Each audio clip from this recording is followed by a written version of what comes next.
And the business I was running was dependent on people moving out of Europe into the UK. So I'm having my cornflakes that morning thinking, this is probably not the best news. Do you know what I mean? And pretty quickly we could see that people didn't want to come in the number that they used to. Yeah.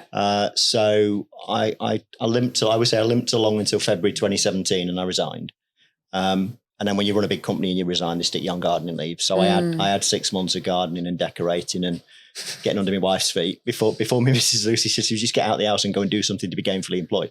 And I started then doing the research on what became Visiting Angels, basically. Right. So started the business planning, looked at the market in building detail. I mean, I've been involved in it for a few years, but I'd not looked at it from a perspective of my company and what I wanted to do with it, basically. So you then just decided that you wanted to set something up yourself and really just put a spin on it? I could see a combination of the lived experience that I'd had of all of the problems we had with my nan were down to staff turnover.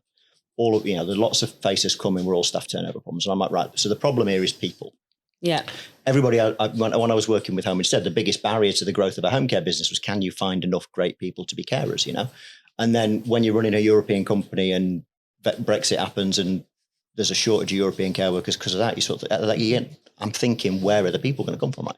So everything I was thinking at that point in time was, well, how are we going to staff this thing? If we're going to be really successful, we need great people. How are we going to find the great people?